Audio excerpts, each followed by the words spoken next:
If you are traveling to Davao, General Santos, or Cagayan de Oro City as a domestic traveler coming from any part of the country, then these are the domestic travel requirements that you need to prepare as of October 2021. Stay tuned and watch the video to know more. Welcome to Gensan TV. Please subscribe and hit the notification bell so you receive updates as they are posted.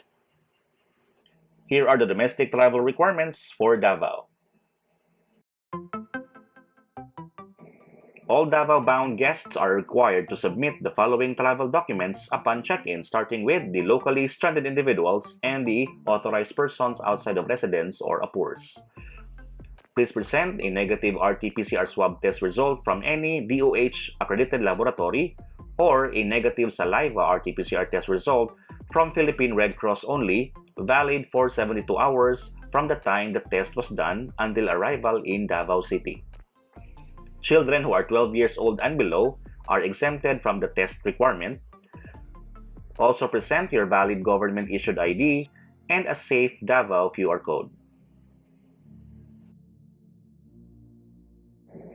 Returning overseas Filipinos who have landed either in Clark, Manila, or Cebu must present the following requirements: a Bureau of Quarantine clearance which is valid for 7 days from date of issuance, and this clearance and certificate must indicate that the guest has completed 10 days of quarantine and the negative RT-PCR test result. Also provide a safe Davao QR code. Returning overseas Filipinos, including overseas Filipino workers on Bayanihan flights, which are special repatriation flights, must present the following documents: one health pass, and the link to the form is provided in the description below, a negative RT-PCR test result conducted within 48 hours before boarding, safe Davao QR code, and non-OFWs must have a confirmed hotel booking for the required quarantine period upon arrival.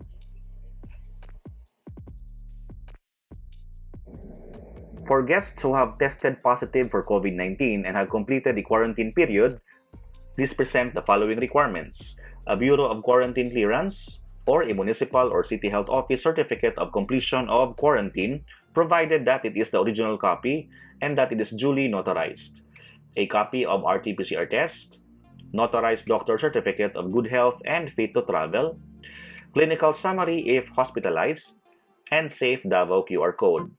The effectivity of quarantine completion certificates shall be for 14 days from date of release from quarantine as indicated on the municipal or city health office certificate.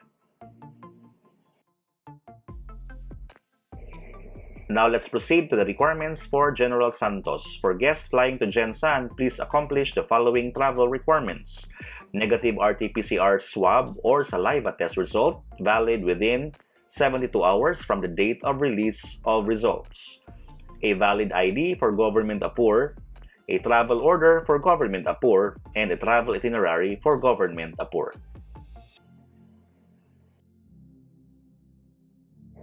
Cagayan de Oro also has a uniform set of requirements for all inbound passengers, and these are the following: S-Pass, permit to travel, stay safe, contact tracing, OPCORS, barangay coordination letter, and Higala QR code.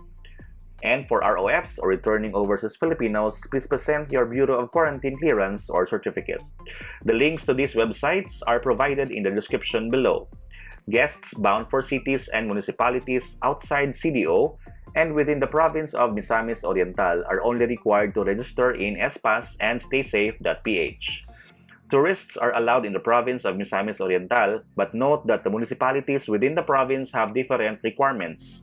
Please coordinate directly with local government units, and all arriving passengers must pass symptom screening upon arrival. And those are the domestic travel requirements for Davao, Gensan, and CDO for October 2021.